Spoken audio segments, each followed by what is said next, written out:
Ladies and gents, welcome to the BTL Exclusive NFL Draft Preview presented by the Bookit Sports Podcast Network. If you guys haven't checked out our podcast before, we cover everything. MLB, NFL, okay, NBA even, we get involved. College basketball. Today, we are super stoked to go over the NFL Draft, which happens this week. I know my Commanders are going to be making some serious moves. I'm sure Javon's Bucks are going to have a very important pick at the back end of that first round. Javon, how stoked are you that we get to talk about football again here, as we head into the dog days of summer? Yeah, it's pretty exciting to have it creeping back around the corner, even though it's really not, but the draft is. And the draft is always fun to sweat, fun to bet on, fun to pay attention to all the rumors and leaks around. So it's pretty cool. And I'm sure it may be a little less nerve wracking for me than it is for you, because this is probably one of the biggest drafts you've had in a while.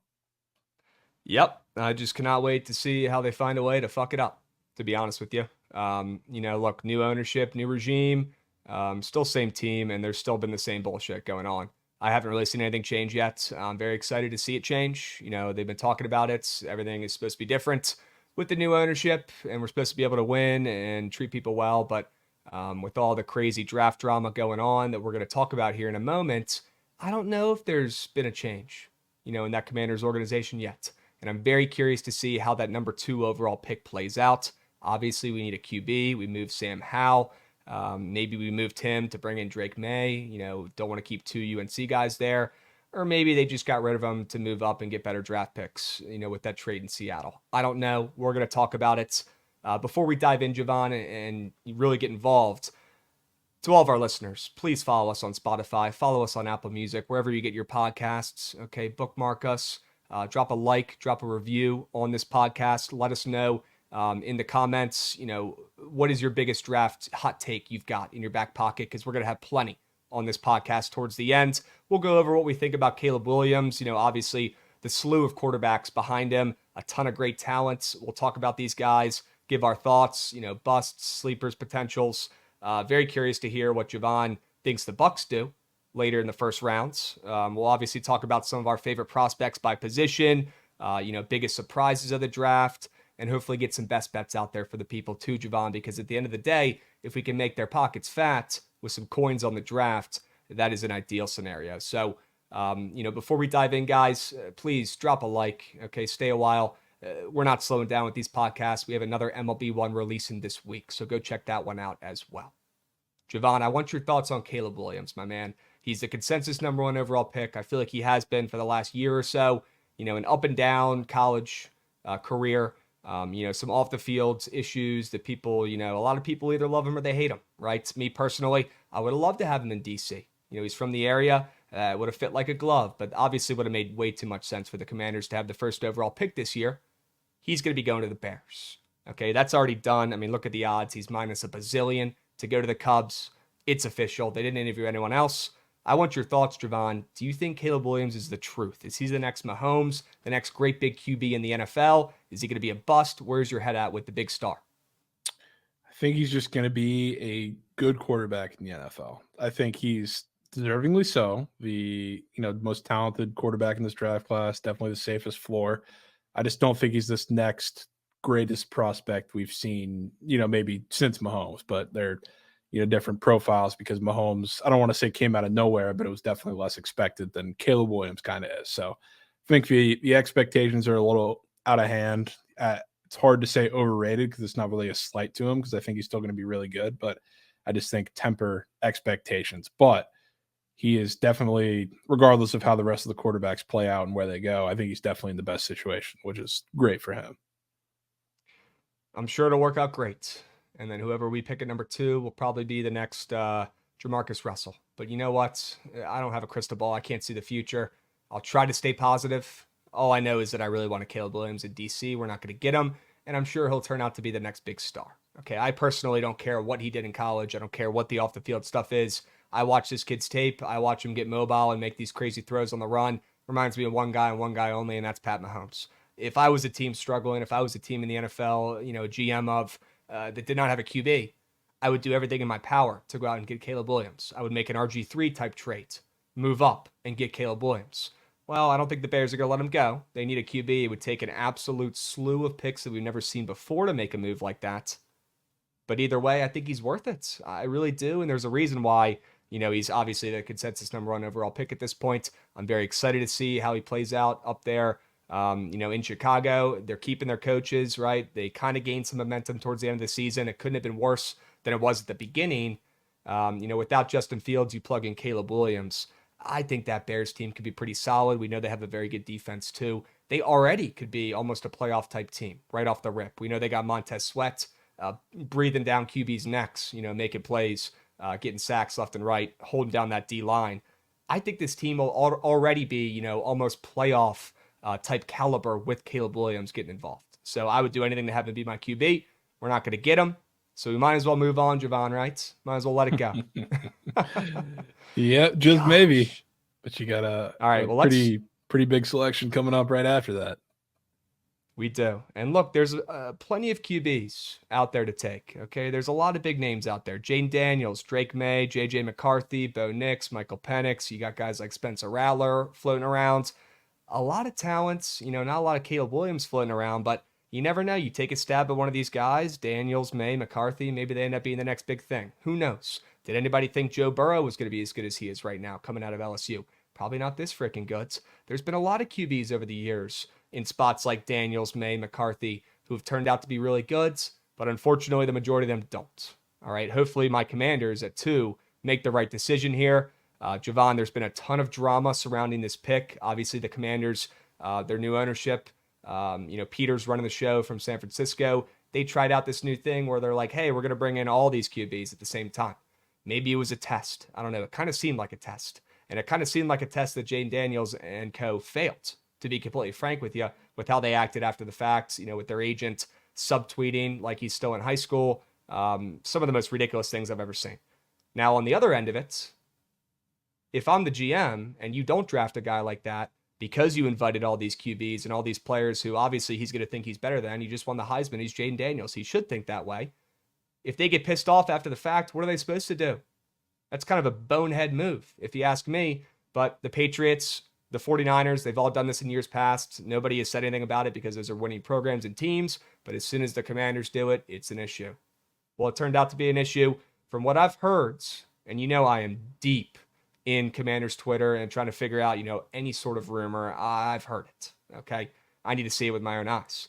And from what I've heard, Jane Daniels' camp, the Commanders have talked since that meeting where they brought in all those QBs to Topgolf and it didn't go well, and they have since squashed any sort of beef or any sort of miscommunications that were going on. And that's probably why, Javon, we're seeing the odds shift back to Jane Daniels pretty much being a lock at this point to be drafted #2 overall. Now, he was initially minus 350 last week. This news came out when the QBs visited. Drake May shot up the odds, right? Him and Jane Daniels, Javon, actually within 48 hours of recording this podcast, were a pick 'em to go #2 overall. Unbelievable movement, okay?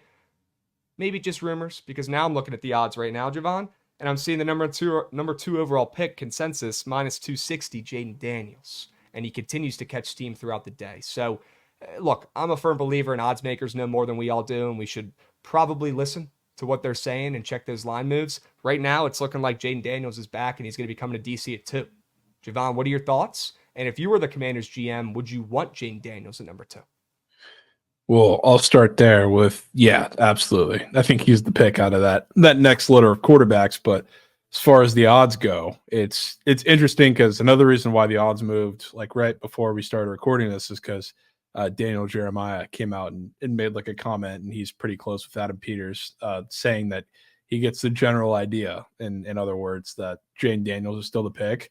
So like usually I would subscribe to the odds makers know a lot more than we do, and we always pay attention to the odds. But for this one, I mean, I just don't think anybody knows anything.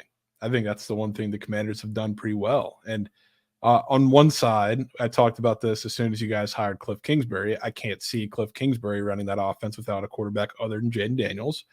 But I've kind of gotten this feeling since the beginning that this is all a smokescreen, because they came out initially in the little draft process that the Patriots were Jaden Daniels, or if he wasn't available, kind of willing to trade that pick.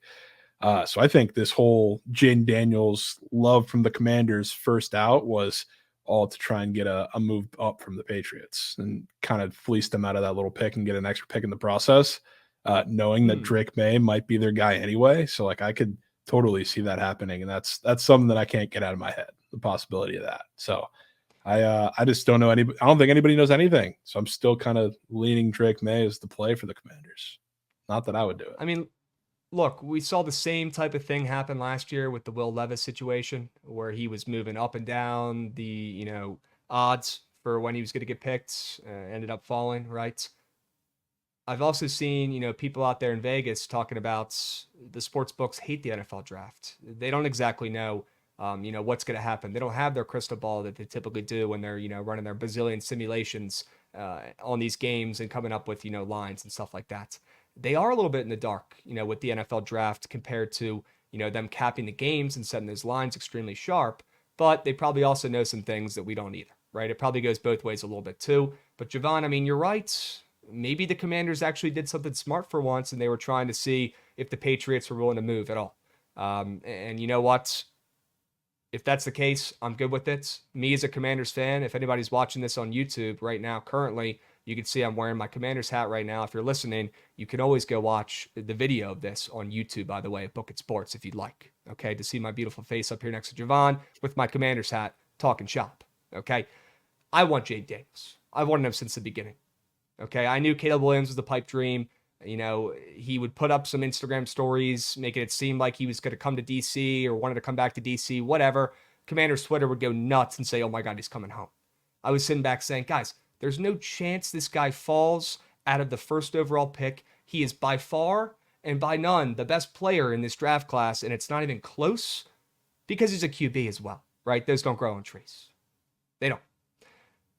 Out of the next group, Jaden Daniels, I've had my eyes on this kid. Since halfway through the season last year, I fell in love with him. He's unbelievable. He was disrespected. He really didn't get the credit I thought he deserved until towards the end of the season when he became the lock to win the Heisman. Out of nowhere, I feel like. He gained so much attention and traction towards the end of the season out of nowhere. It's almost like, what were you guys watching the whole time? This kid's been doing this, okay? And I'm not saying he's the next Lamar Jackson. That is a very hard comp to live up to. Lamar is going to go down as one of the greatest QBs to play this game in my lifetime. He will. That's a tough comp. But I'll tell you what, the game has completely changed. And if you can at least shift the pocket and get your QB on the move, your O-line is fucked in this day and age with how strong, aggressive, fast, and quick these defensive linemen are. You have to be able to move the pocket. What better guy to bring in with a new regime, new team, new everything, new this, new that. You're getting a new stadium soon. Maybe you'll change the name away from the shit Commanders soon. Who knows? What better guy to start it off with a bang with than Jaden Daniels, the Heisman winner, who could use his legs to his advantage and be the team's leading rusher along with an absolute star in the pocket. Give me Jaden Daniels. This kid's a stud. I don't care what his elbow looks like. I don't care how much he was bitching about all the QBs coming into Topgolf with that joint meeting with the Commanders. He could literally give a middle finger to Adam Peters on his way out, and I'd still say draft him. Straight up. He's that good. Put him in a Commander's uniform. I'm ready for him. Yeah, you should be. And I'd be excited, potentially, if I was a Commanders fan. I am. I'm very curious to hear your thoughts on the Bucs. Can we talk about some of these other QBs first, though? I want your thoughts. Sure. Good. Drake May. All right. It's looking like he might go number 3. Maybe that's bullshit. I don't know. He's at least the favorite betting-wise, minus 140 to be the number 3rd overall pick. Now, that doesn't mean he's going to the Patriots, right? Maybe they trade that pick. Okay. I'd be shocked if Drake May doesn't go 3rd overall.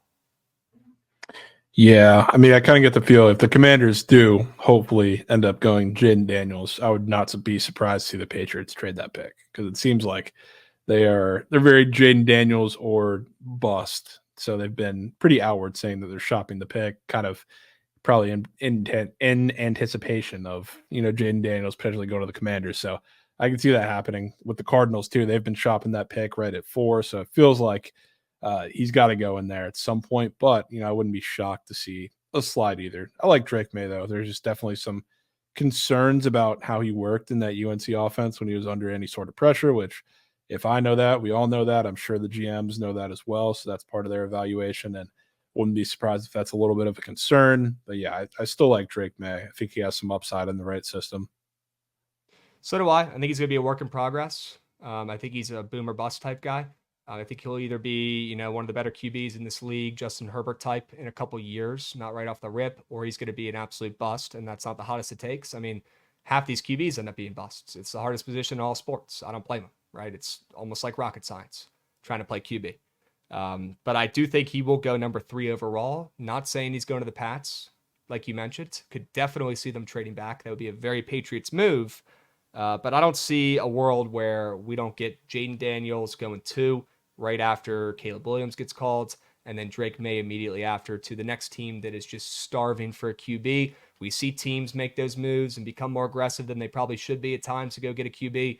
I don't blame them, right? That's the most important position in all football. And Drake May, getting some odds respect there, number 3, minus 140. I think he's already a done deal at this point. Those 3 guys we just mentioned are going top 3. Let's talk about some of these other names, because J.J. McCarthy was talked about a lot over the last week. Maybe that was almost just memes. I feel like it was to me, because people were making it seem like he was going to D.C. at number 2.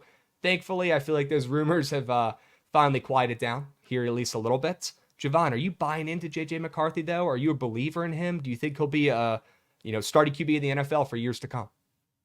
No. J.J. McCarthy, God forbid. I mean, a lot of the smoke has been him getting selected in the top 5, which is, I believe his draft position line is 5.5 juice to the under. So if that does happen, which there's a pretty big potential that's also Will Levis smoke like last year, that's the pick that's going to get a GM fired. So hopefully that's not your Commanders or, God forbid, the Patriots. That would also be such a Patriots move. But yeah, I'm not a J.J. McCarthy believer. I know he didn't really get the opportunity to work a lot in the Michigan system, because that's just kind of how their offense works. But I couldn't tell you what GMs see in him as the face of the franchise. So good luck to any fan base that's going to have J.J. McCarthy putting on that first-round pick jersey.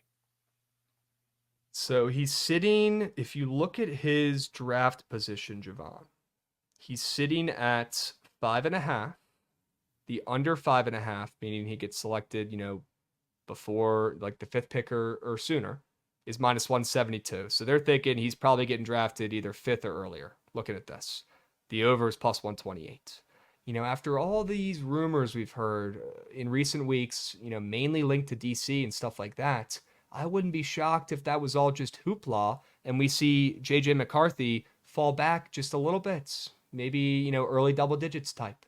I do want to talk about some of these other QBs as well. And we see a lot of times you'll see squads reach to go get a QB in the first round because it's such an important position. But are they really going to be going out of their way to get a guy like JJ McCarthy? Or was that all just an absolute smokescreen masterclass by the Commanders? And as crazy as it sounds, and maybe it was, I wouldn't even hate a stab at JJ McCarthy going over his 5.5 point draft position here, Javon, at plus chicken. What are your thoughts there? Yeah, I don't really have too many thoughts, because the one thing that makes it pretty difficult is I could see a team maybe from the back end of the top 10, or I guess early teens is where a lot of those teams would be, trade up to like the Cards or potentially Chargers position. I don't see the Chargers trading the pick, but it's possible, especially with the I don't know, the Justin Herbert trade smoke, which I don't think has any truth to it, but there's always a possibility. So yeah, it kind of feels like it's got to be Pat's Cards or bust with those slots, at least with trades could be involved. So not going to talk you off. Okay, good. And we're going to talk about some of these other QBs here as well, Javon. I want your thoughts on guys like Bo Nix and Michael Penix. I want your thoughts on Spencer Rattler, because that's a name that's being thrown around a lot more than people probably would expect by his results. Are any of those guys, worth taking a stab at, or would you expect any of those 3 names to end up better than some of the guys we talked about in that tier above before?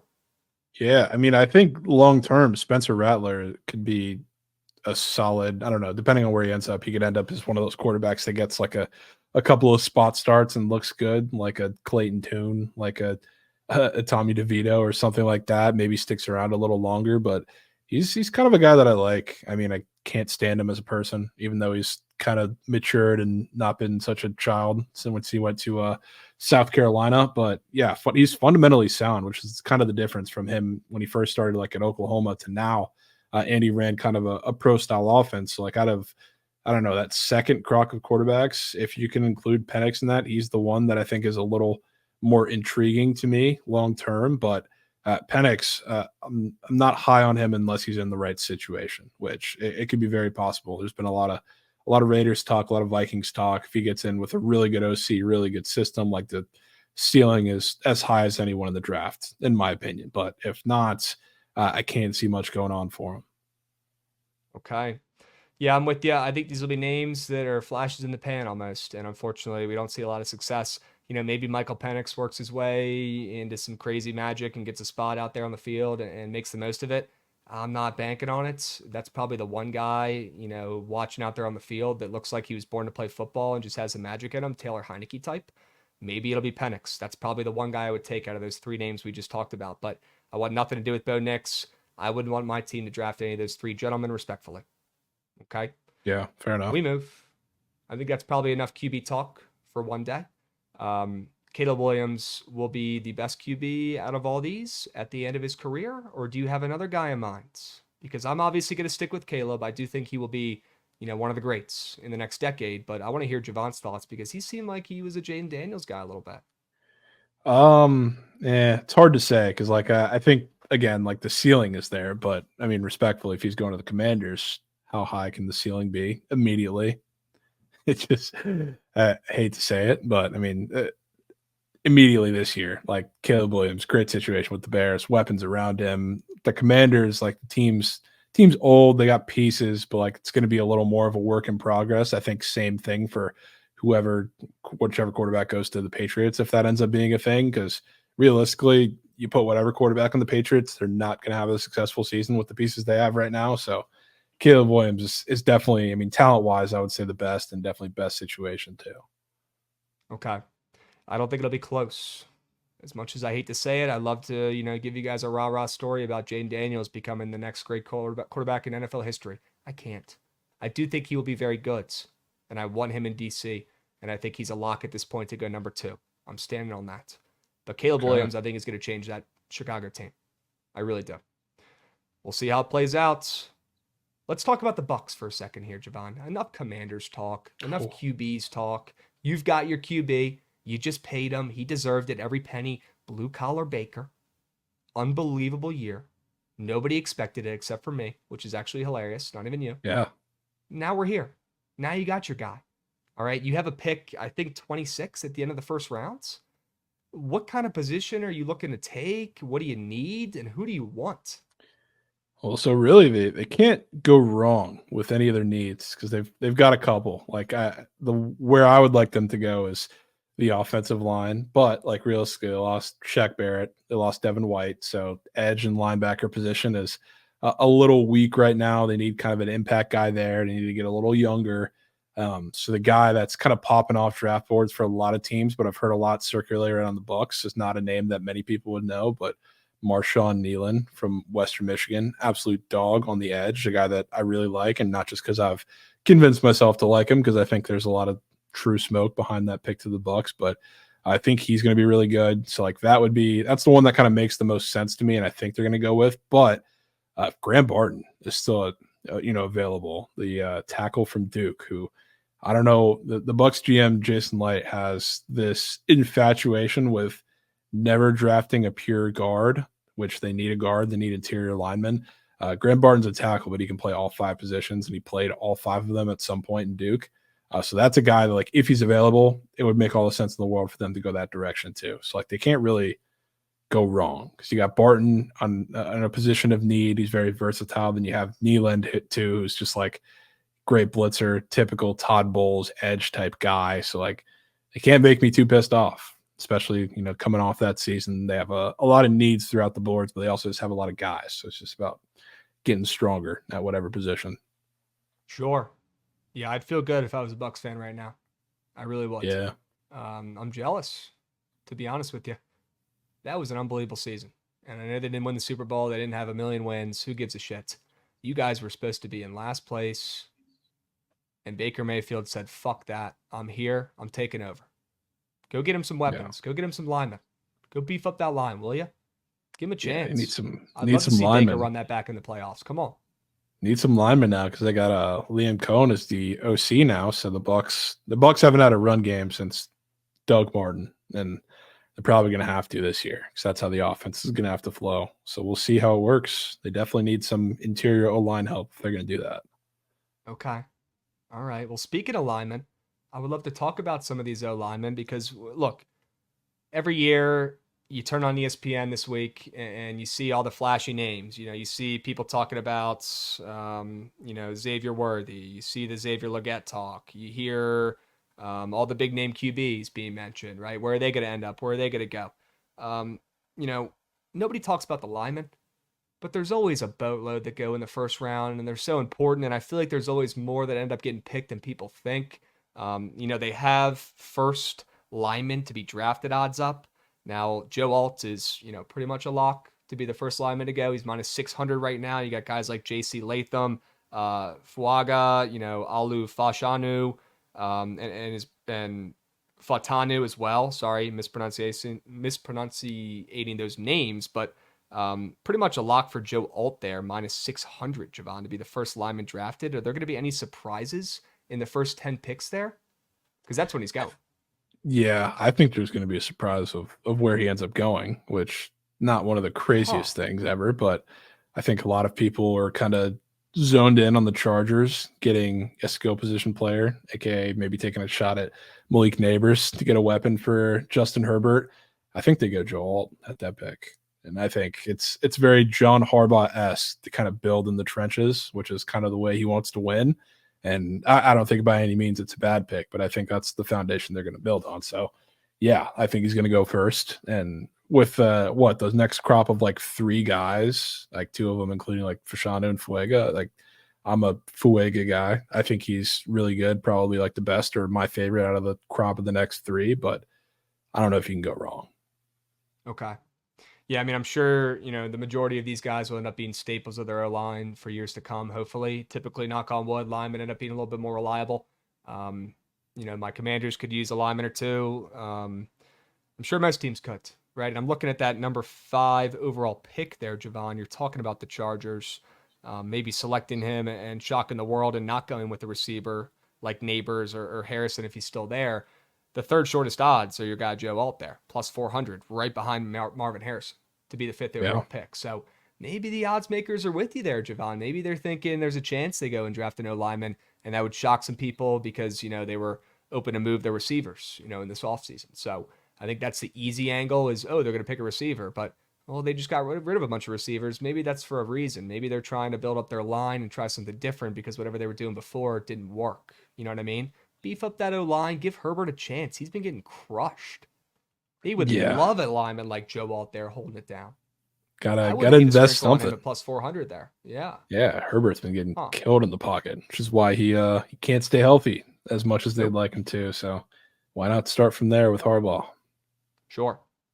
Well, we talked a little bit about the linemen there. We obviously talked about QBs. Let's keep it interesting for the people here and talk about some wide receivers, Javon. First wide receiver drafted, minus 750, Marvin Harrison Jr. It's probably going to be him. Now, personally, I think Malik Neighbors is a better wide receiver than the odds he's getting compared to Marvin Harrison to be the first overall pick, at the wide receiver position. I really like this Malik Neighbors kid. I think his speed is going to be a difference maker. I think it's a little bit underrated, undervalued at this point. We've seen how much, of an impact a player like that can have on the field. Cough, cough, Tyreek Hill. He changes the game, is what he does. And I'm not saying this kid's the next Tyreek, but he utilizes his speed like no other. And I feel like he's not been talked about enough, probably because Marvin Harrison and guys like Rome Odunze, playing in the college football playoffs, Xavier Worthy as well. These names that we heard longer in the season when they're, college football playoffs are still going on and they're still alive. I'm not surprised to hear a name like Malik Neighbors get forgot about a little bit, but odds wise, he's getting respect. He's plus 470, the second shortest to go. Are we getting any surprises here? No chance anybody goes before Marvin Harrison, right? No, I don't think so. And I think the only like wrinkle in it is the fact that the Cardinals might not be the one selecting that first pick for him to go. It might be a Right. little trade involved, and maybe that can include a quarterback. So who knows? Marvin Harrison could fall to the Chargers, and that would mess everything up and make them pretty much have to take him. But yeah, I don't think there's any wrinkles. Marvin Harrison's going first. Is Malik Neighbors the clear cut second best receiver in this class? Or are there any other guys who you think are, deserve a little bit more respect than the odds are showing?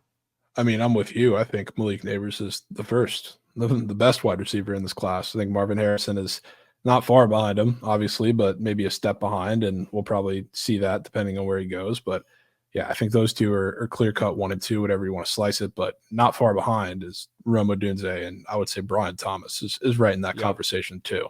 Kind of the slept on, forgotten about guy, just because they already had Malik Neighbors come out of that school and out of that team. But yeah, I do have kind of a hot take of what's going to happen with Roma Dunse. Give me it. Now's the time. I think the Colts trade up for Roma Dunse, and Huh. that's going to be makes a lot of sense, I guess you could say. But I think with everything that's going on in that division, mainly from the Texans, but also the Jags are retooling. You're going to have the Titans probably building up from the interior, and they need to retool some threats on the outside too, and they've already started that. It feels like it's the Colts' time to do it with Anthony Richardson coming off the injury. We saw like flashes of what their offense could be last year. Why not make a splash into the top 10 and take another weapon for AR on the outside? So that's what I see happening. So I'm looking at the odds for position of the Colts' first drafted player. Cornerback is getting some respect at plus 115, the shortest odds. And then right behind them, wide receiver, plus 250. So it seems like they're on the right track. They do think they might take a corner early, which I feel like I hear all the time. Then we get to draft day and you see teams reach and go for that crazy skill player that could change the game. Like a guy like Rome Odunze, right? Who I don't personally love, but I like Javon's angle there with, the Colts going out and getting their AR-15, their new QB, a weapon, a young guy to pair with, right? You've seen all these teams in the past do that and find great success. Why not, have the Colts take a stab at one of these receivers to pair with them? I'm with you. Plus 250. Yeah. I think there's some value on that bet. There could be. Huh. Okay. Interesting. What about running backs? Nobody talks about running backs. Nobody cares about running backs. They don't get paid. They form cohorts before the season on Zoom calls to try to figure out how they can get their bags up because they realize how useless their role is in the NFL right this second, how replaceable they are. But there are some big names.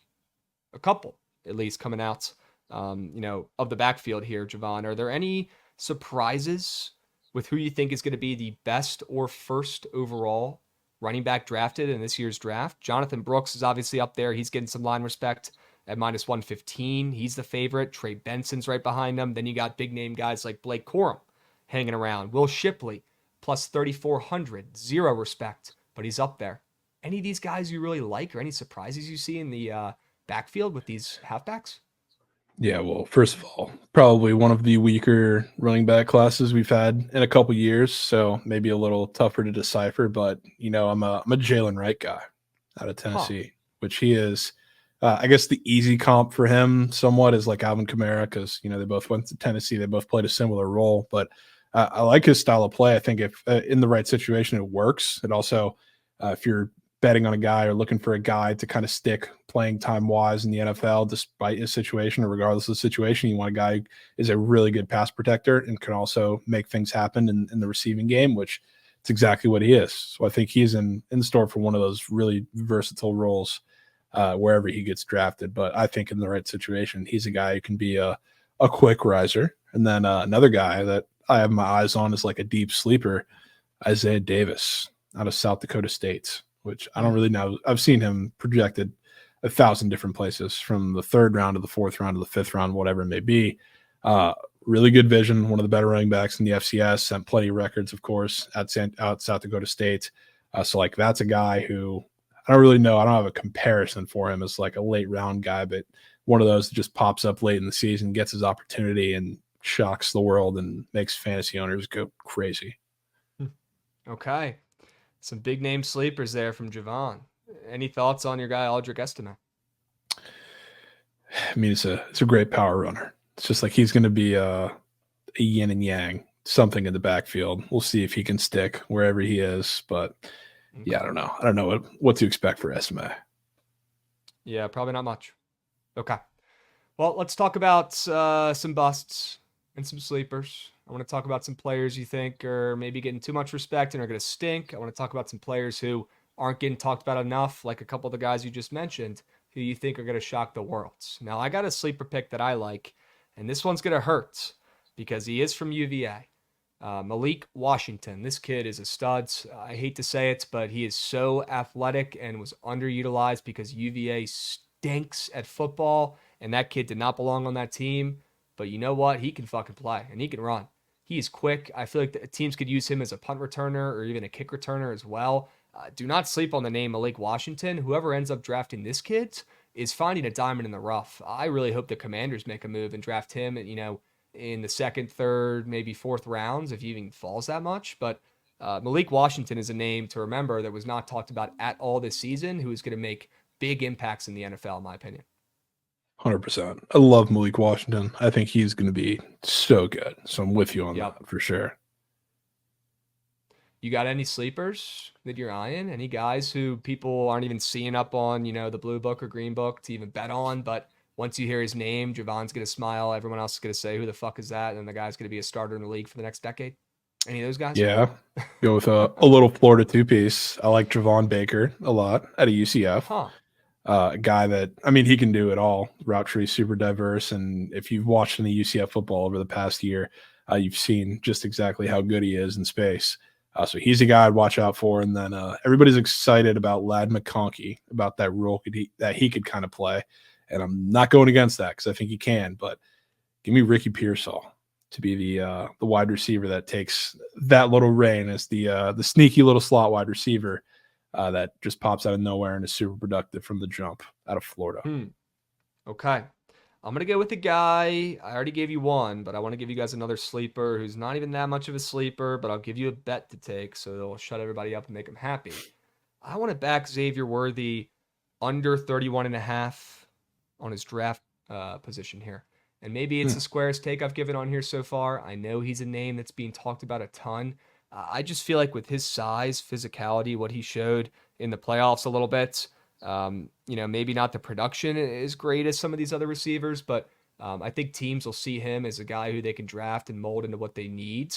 And he's already got the physical tools and then some. Xavier Worthy is a freaking beast. I like him. He's been shooting up the draft boards for a lot of people, going from, potentially third, second round to, even back end of the first round. And now we're looking at his odds. And sure, he's at that 31.5, which I hate because it's like, oh, you're betting on him to be in the first round or second round, and it looks too easy almost. But I can't get over the fact that 32 NFL GMs are going to be sitting in a meeting room in the first round and pass by this kid because I think he's going to be a game changer, a differentiator, and an A.J. Brown type in the NFL for the next decades. I would like a guy like Xavier Worthy on my team, and I think he goes in the first round. Give me his under 31.5 draft stock. It's minus 122 juiced, and that juice keeps getting heavier and heavier as the day goes on. Who knows what that number will be at by the time the draft day gets here, but I'm really liking some Xavier Worthy.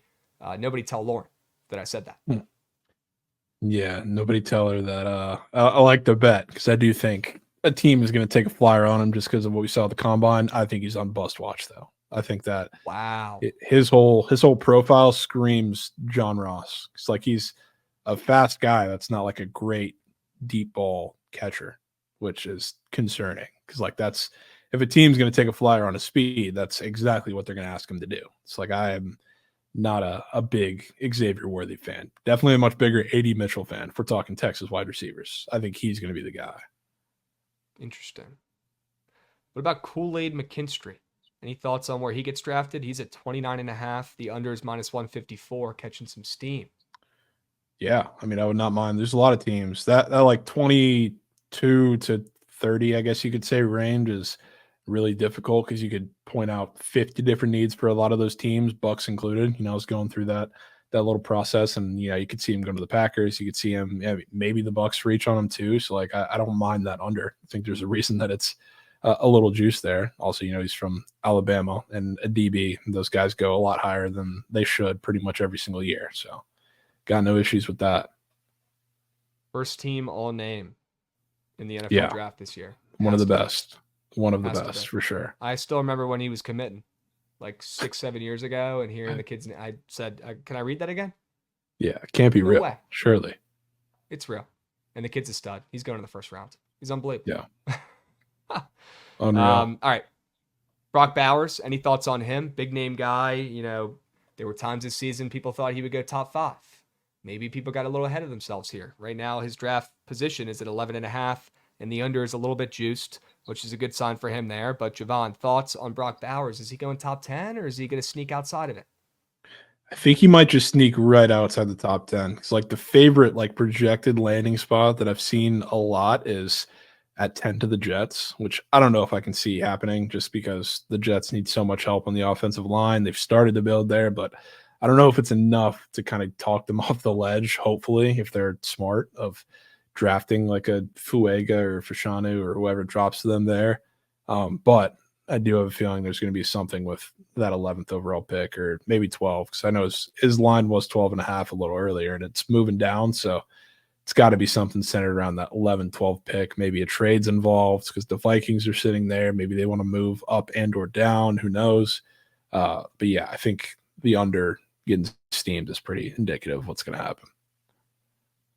Any other busts or sleepers that you wanted to touch on before we move on to our biggest surprise of the draft? Bust. I'm not a Keon Coleman fan, and it's Okay. not You made that not very really. clear.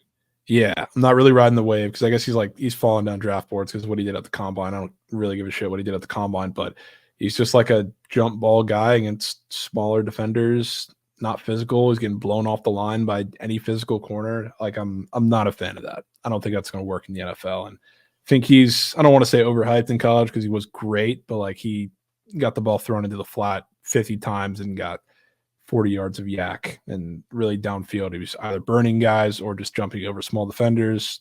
I'm good on Keon Coleman. I'll go ahead and segue us into the biggest surprise of the draft / hot takes because the people need those. And I got one right here going off of that Keon Coleman talk. I think Johnny Wilson will end up being a better NFL wide receiver than Keon Coleman. Now, I say that and people look at me like I have 100 eyeballs, like I just drank some nuclear waste or something. But look, I know he's got the drops from college, but look at that guy. He's a behemoth. He's Mike Evans in college football with some serious yips. All right, he did have the drops, but I am a big Johnny Wilson guy. I'm seeing the 49ers are loving him. They've met with him already. If he can go to a good organization like the 49ers and they can utilize him as a big receiver, I think he's going to be a star, honestly, and I would take him over Keon Coleman at this point. His size, that doesn't grow on trees at the receiver position. He might as well be a tight end out there. Look at what Mike Evans has done over the last decade. I'm sure you know, Javon. Maybe he figures out, his yips, his drops, and ends up, shoring that up. And if he does, I would take him over Keon Coleman just size-wise. Yeah, I mean, if he can catch the ball, it's just an impossible frame to guard. And needless to say, I definitely agree that you're not going to see as much as people think from Keon Coleman. So not as crazy a take as probably some people would make it out to be. I like that. Well, give me a crazy take. Give me the biggest surprise of the draft. Give me your hottest take of the draft. Something that somebody's going to hear and they're going to say, "What? There's no way he just fucking said that." Give me something. I'm going to stick with my little AFC South gut. I think just like we saw the Texans make a crazy move last year, trading up to also get Will Anderson, I think the Colts are that team to make a big splash move and kind of solidify themselves as one of the big winners of this year's draft, at least like early in the first couple rounds. So I think Rome Odunze might be the subject of one of those trades, but something wide receiver based. We'll see the Colts make a splash. Okay. I would love to see them get AR-15 some help. Wouldn't you? Yeah. I would. Wouldn't that be something? Surely. Okay. Yeah, I can't get over that plus 250 line for the Colts to draft a wide receiver. I feel like that's worth a sprinkle. It just might be, Krabs. I really do. All right, here's what I'm going to do. I'm going to give you guys a crazy take. It's been the year of talking about QBs. I feel like they've taken turns. We've talked about Jane Daniels as being, the next best QB besides Caleb Williams. Drake May had his turn for a second. Even J.J. McCarthy got involved at one point. During the regular season, people thought Michael Penix was the guy. At points, they thought Bo Nix might be that guy, right? At times, that Oregon offense was absolutely firing on all cylinders. They were incredible, right? A lot of big names, a lot of QBs that could potentially get drafted here in the first round. A lot of talk. Okay, and with that being said, I kind of want to take a juicy play here over 4.5. Sorry, under 4.5 QBs taken in the first round here at plus 188.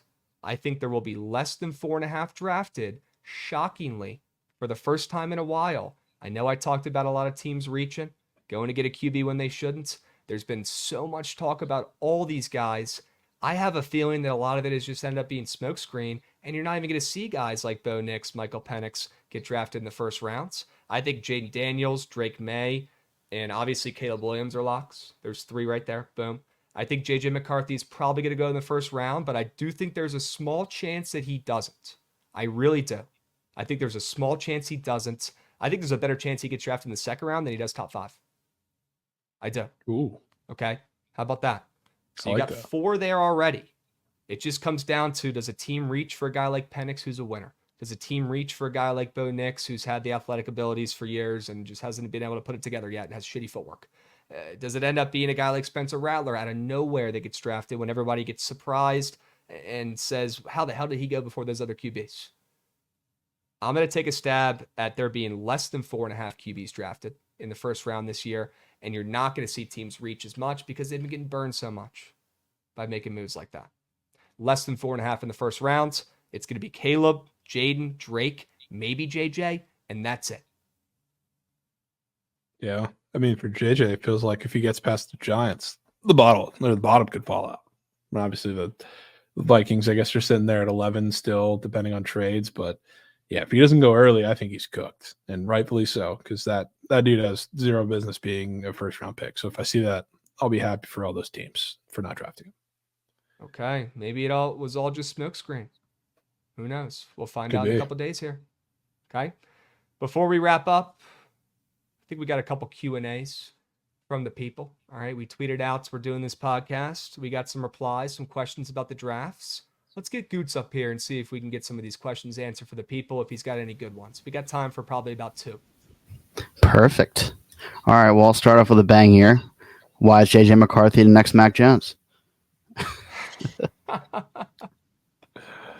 That's hysterical. Someone actually That responded. That one's from Joe Public. Well, Joe Public, I think we've kind of talked about that one enough probably at this point. But, I really do think I'm coming to that point where I think that it was all just a smokescreen and, teams trying to manipulate and throw names around and see if other squads are moving around or getting interested. I really don't see, JJ McCarthy being that guy in the NFL. I think he had his little run. He had his time. He got his championship. Good for him. Now we move on to the real players. Yeah, he will be the next, bust. I'm with that. Yeah. Javon? 100%. Can't really add any more. You know where my head's at. He stinks. Next. Yeah. All right, now I really like this one. This is from the man that can. It's out of the first 5 expected to go, who do you think will have the most impact in their first year? First 5 QBs or first 5 picks? First 5 draft picks, the people expected to go in the first 5. I mean, it's got to be Caleb Williams, but can we just exclude that? We can. I feel like that's just the obvious answer. So There's the not really odds another answer. for top 5 overall picks exact order for the first 5, the ones with the shortest odds are Caleb Williams, Jaden Daniels, Drake May, Marvin Harrison, and JJ McCarthy at 5. So we'll play it like those are the first 5. See if that plays out here. Who's going to end up being the biggest star? I mean, I really think it's going to be Caleb, and it's not even going to be close. I hate to say that as a Commanders fan, but I think it'll be like literally different worlds. Yeah, it's hard to say anything else. So I'll go Caleb Williams, but if it's JJ McCarthy getting picked at 5 to whoever the hell it is, or getting picked at 4, depending on what the Cardinals do to, I don't even know, trades or whatever. If he goes in the top 5, he's going to have the biggest impact because he's going to be negatively impacting whoever he starts for. It could be a negative impact. We didn't talk about that. Yeah, it could be a negative impact. If he's going to a team where he's expected to start immediately or close to it, he's going to have the biggest impact because that team's going to be right back in the top 5 next year with a top 5 draft pick. So go with that with him. Let's do one more. One quick one. Yeah. What guys do you think will sneak into the first round that aren't consensus first round picks? Funny you say that. Funny you asked that. The guy that I mentioned for the Bucks, which I think it's Bucks, not just Bucks or nothing for him, but a guy that I've seen climbing up a little bit that I think is going to be really good, Marshawn Nealon. out of Western Michigan. Dog. I think he can sneak into the first round, even if it's not just the Bucks. Talented edge, really good blitzer, physical guy. So I was looking at him plus 350 to be a first round pick. That may be worth a little sprinkle. Huh. Interesting. A name of a guy who nobody expects to be going in the first, who could go in the first. I mean, I feel like I can't take the cop-out answer and talk about the Texas receiver that I was just going over in Xavier Worthy, but I do think he will go in the first rounds. Now, a little bit more of a random name that I could see going a little bit earlier than people think. Yeah. Let's see. Ben Sinnott, the tight end, Kansas State. Probably said his name wrong. Don't care. I'll fix it when he gets to the league. This kid gives me Laporta vibes. And this is the perfect segue to close this podcast out. Because if you guys can't see, if you're listening on Spotify or Apple Music, that's totally fine. But if you want to watch on YouTube at Bookit Sports, you can see the beautiful blue jersey Javon's rocking. Laporta. Okay, this could be the next Laporta. He's gaining a lot of steam. People are talking a ton about this kid. And, you know, he didn't get fed the ball enough. He wasn't like a Brock Bowers type guy for that offense last year. But I was impressed with what I saw. He can block. He can do it all. He stayed relatively healthy. I think Ben Sinnott could be, you know, a first-round draft pick in the NFL this year that nobody even really knows who he is. I'm in on that. You know, I'm a Big 12 guy. I've been watching. He's been there and been a rock of that offense for a while. So I like Ben Sinnott. After we've seen, you know, guys like Dalton Kincaid, guys like Laporta right off the rip, making these massive impacts at the tight end position who can do a little bit of everything. Maybe a team reaches a little bit for a guy like Ben Sinnott. We know Brock is going to go top 15, right? But maybe another tight end sneaks in there at the end of the first. Who knows? I like that kid. I hope the Commanders draft him. We need a new tight end to replace Logan Thomas. Yeah, you got AARP Zach Ertz. Sure. Yeah, that should help. Zach Ertz. Should we set a line for how many games Zach Ertz plays this year? I'll set it at over under 2.5 before his knees explode. Yeah, might take some under on that one.